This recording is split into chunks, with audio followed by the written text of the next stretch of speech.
Salam perspektif baru. Saat ini Anda kembali mengikuti acara favorit kita semua. Wawancara khusus perspektif baru, tentu saja bersama saya Hayat Mansur yang menjadi co-host. Sahabat perspektif baru, kota merupakan daerah yang menjadi tempat tinggal bagi semua orang. Yang tentu saja salah satunya kaum disabilitas. Kota yang nyaman dan ramah menjadi dambaan setiap warganya, termasuk warga disabilitas. Jadi, sudah sewajarnya jika daerah perkotaan dilengkapi dengan fasilitas yang dapat membantu kaum disabilitas dalam kegiatan harinya.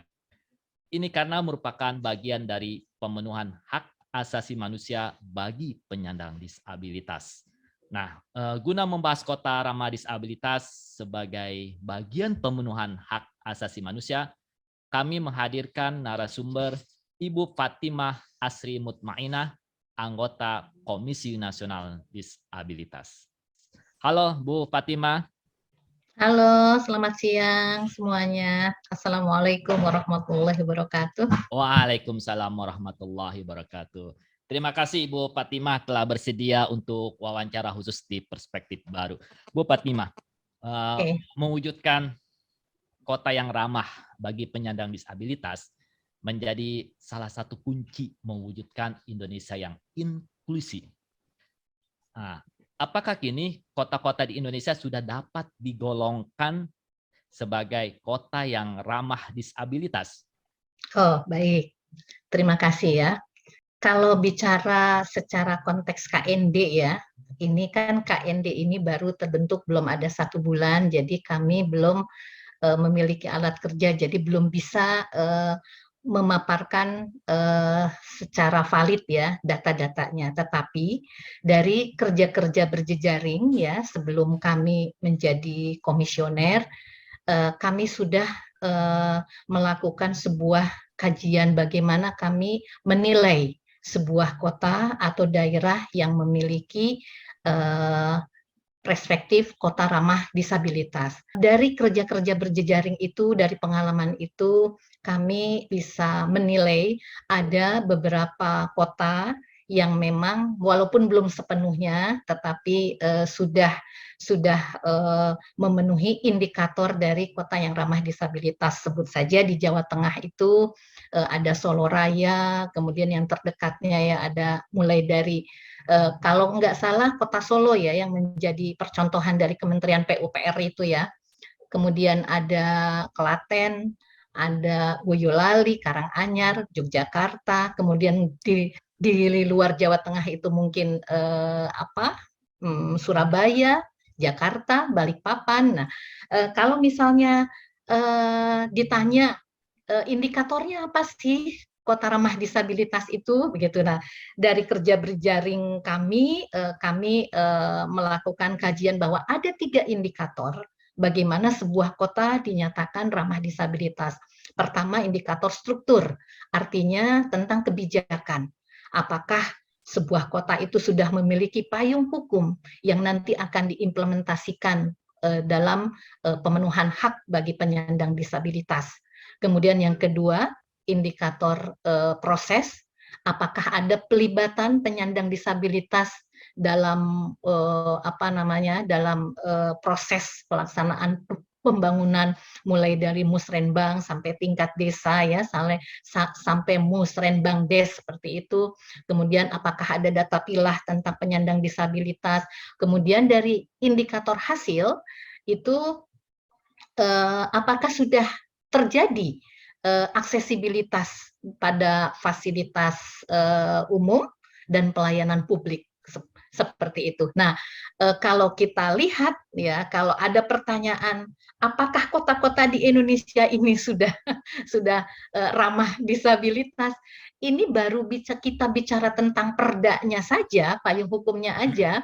Kantor staf presiden itu baru memiliki data 20 provinsi dari 34 yang memiliki perda, kemudian 18 kota dan 16 kabupaten dari ratusan kota yang ada di Indonesia. Jadi bisa disimpulkan sendiri Mas Hayat. Bisa disimpulkanlah bahwa masih banyak kota-kota di Indonesia yang belum ramah disabilitas. Nah, sebenarnya apa sih kendala bagi kota-kota di Indonesia untuk mewujudkan bahwa kota mereka itu ramah untuk disabilitas? Oke. Kendala yang paling utama ya, itu adalah sebenarnya perspektif.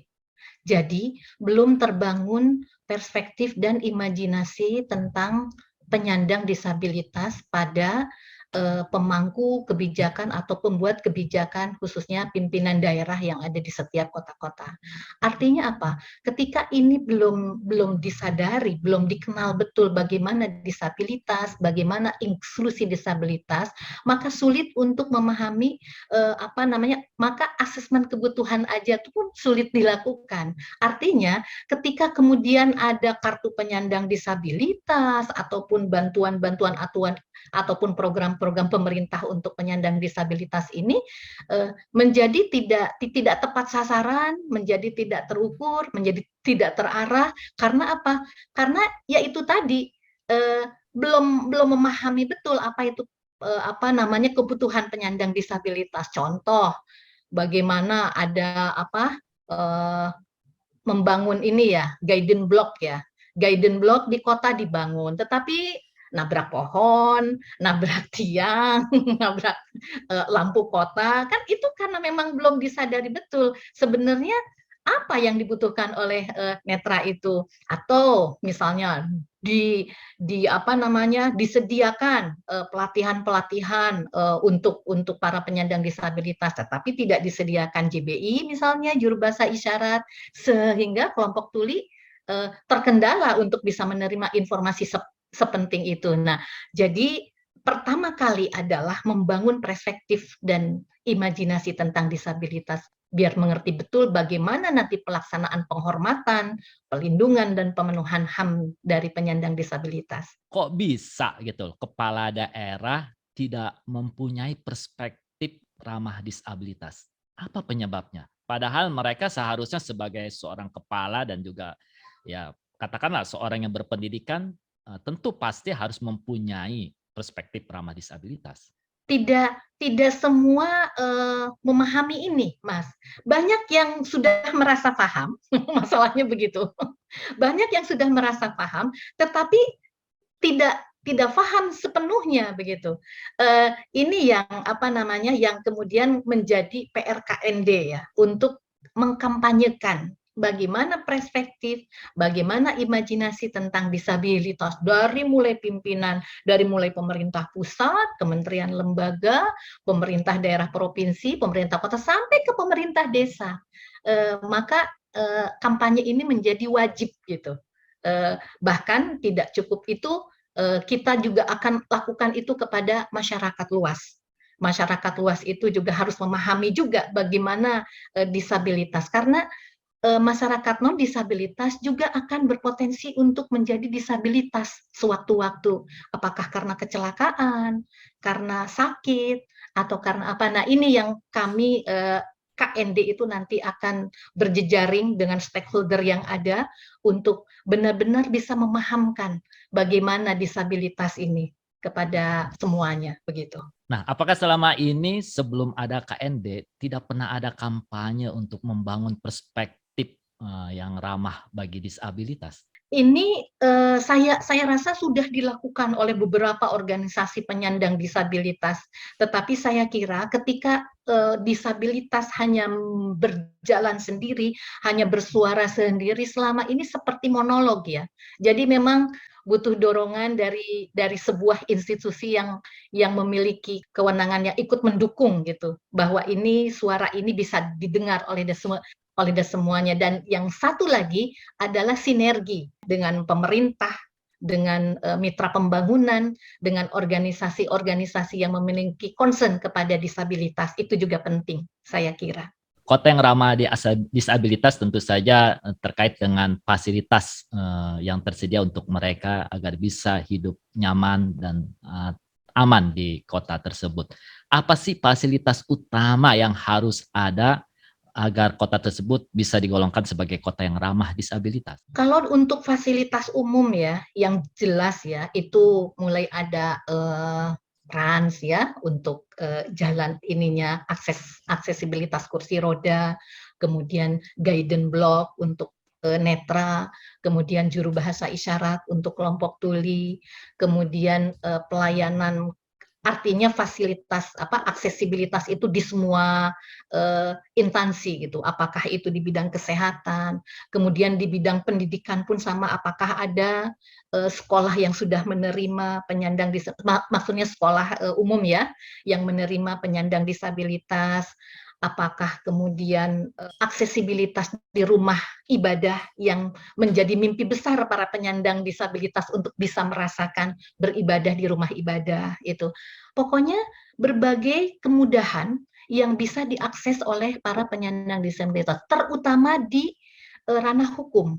Ketika seorang disabilitas harus berhadapan dengan hukum, mulai dari bersaksinya di kepolisian sampai nanti di pengadilan, itu harus dibantu aksesibilitasnya supaya memang jalannya hukum itu keadilan itu benar-benar bisa dirasakan, tidak terganggu oleh hambatan dari komunikasi dari penyandang disabilitas tersebut begitu. Ketika kita berbicara mengenai kota yang ramah disabilitas, nah bagaimana contoh-contoh dari kota yang ramah disabilitas di luar negeri? Walaupun saya pribadi ataupun KND belum pernah melakukan studi banding secara langsung ya, tetapi dari sharing pengalaman ya, bahwa negara-negara yang memang memiliki penghormatan terhadap HAM, hak asasi manusia, sudah otomatis akan menjelma menjadi negara dengan kota-kota yang ramah disabilitas.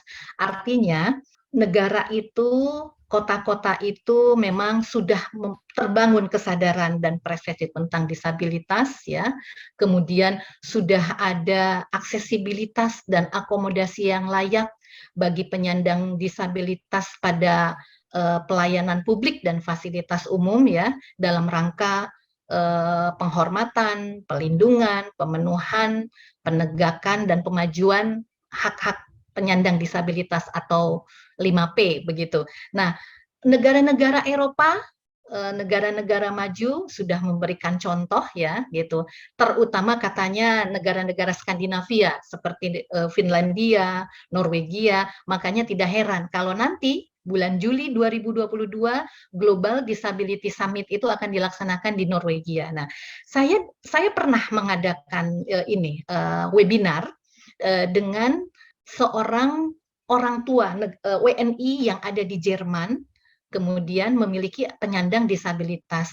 Dalam testimoninya itu memperlihatkan betul bagaimana concern pemerintah Jerman terhadap perlindungannya kepada penyandang disabilitas. Jadi masyarakat Indonesia yang mendapat beasiswa di Jerman, itu mereka harus menjadi relawan, harus menjadi pendamping untuk penyandang disabilitas. Artinya, orang tua di Jerman yang memiliki penyandang disabilitas sudah tidak perlu bingung milih merawat anak apa bekerja di luar rumah begitu. Nah, itu sudah jangan dibahas lagi tentang aksesibilitas pelayanan publiknya, bahkan pendamping saja itu sudah negara itu benar-benar hadir gitu loh untuk penyandang disabilitas itu dengan menyediakan pendamping. Nah, itu contoh yang harus kita tiru itu ya. Di negara kita belum seperti itu. Nah, itu contoh dari negara lain yang harus kita tiru. Nah, bagaimana Anda melihat di negara kita sendiri? Iya, artinya di negara kita harus diakui memang masih banyak pemikiran dan praktek yang mencerminkan belum memahami apa itu disabilitas dan inklusi disabilitas. Nah, karena itu tadi kampanye yang saya sebutkan, kampanye tentang penghormatan, perlindungan, pemenuhan, penegakan, pemajuan hak asasi manusia penyandang disabilitas memang harus kita lakukan, begitu. Nah, dalam hal ini tentu saja fungsi Komisi Nasional Disabilitas sangat penting. Nah, apa upaya yang akan dilakukan oleh Komisi Nasional Disabilitas ini untuk menumbuhkan perspektif dan pemahaman mengenai upaya mewujudkan pembangunan yang inklusi di Indonesia? Tentu saja ya, sesuai mandat Perpres nomor 68 tahun 2020 ya tentang KND gitu, maka KND akan melakukan kerja-kerja monitoring, evaluasi, advokasi tentang penghormatan, pelindungan dan pemenuhan hak penyandang disabilitas dengan tetap memegang standar indikator itu ya, 3 indikator yang tadi, mulai dari struktur. KND akan mendorong pembentukan perda-perda di semua kota kabupaten di Indonesia, karena pemenuhan hak itu adalah implementasi dari regulasi-regulasi tersebut. Jadi bagaimana mau bicara ramah disabilitas, kebijakannya saja belum ada, kan begitu. Yang kedua juga sama, memastikan bagaimana pelibatan penyandang disabilitas, organisasi penyandang disabilitas itu diakui dan dilibatkan dalam proses pembangunan nasional di setiap kabupaten kota. Ini kami akan memantau langsung, akan datang langsung kalau bisa, memang datang kepada pimpinan daerahnya, bersilaturahmi sambil berdiskusi. Kita akan mengadakan kampanye Zoom atau dalam bentuk apapun, kita akan memanfaatkan media yang ada, baik itu media sosial, media tatap muka, atau apapun. Yang penting bagaimana perspektif dan imajinasi disabilitas itu terbangun sampai kami benar-benar melihat hasil kerja kami menjadi agen perubahan dari aksesibilitas akomodasi layak yang ada di semua kabupaten kota gitu. Nah, Bu Fatimah, Ya. selain tadi regulasi yang penting untuk mewujudkan pembangunan yang inklusi atau ya, ramah disabilitas, tentu saja partisipasi publik juga memegang peranan penting. Nah, apa partisipasi publik yang dapat disumbangkan untuk dapat mendorong terwujudnya kota ramah disabilitas? Terutama ini tentang publik penyandang disabilitas ya. Maka partisipasi atau pelibatan publik penyandang disabilitas itu menjadi sangat penting. Mulai dari perencanaan, proses, bahkan pemantauan. Jadi kalau tidak melibatkan penyandang disabilitas, jadi ada istilah jangan bicara tentang kami kalau tanpa melibatkan kami, kan ada begitu ya, gitu. Jadi mulai dari perencanaan kita memang sudah harus diundang. Tidak cukup hanya datang di musrenbang saja, tetapi benar-benar kita dilibatkan juga dalam prosesnya. Dalam prosesnya mulai dari pembuatan perdanya, memang kita benar-benar didengar aspirasi kita seperti apa, sehingga perda yang dihasilkan pun nanti mampu mengakomodir semua kebutuhan penyandang disabilitas. Pun dalam pelibatan di proses-proses pembangunan sampai di pemantauannya, apakah kemudian indikator sebuah pembangunan itu dinyatakan berhasil, maka itu yang harus merasakan dampaknya adalah penyandang disabilitas sendiri. Jadi yang ditanya bukan orang yang non-disabilitasnya, adalah penyandang disabilitasnya. Sederhananya seperti itu, Mas Hayat, begitu. Ya. Jadi Terima kasih Bu Fatimah. Memang sederhana, tapi harus kita camkan bahwa pemahaman kita terhadap kaum disabilitas, terutama dengan mengundang dan mendengarkan suara mereka, sangat penting untuk mewujudkan pembangunan yang inklusi dan pembangunan kota yang ramah disabilitas. Terima kasih, ya. sampai jumpa di wawancara perspektif baru berikutnya.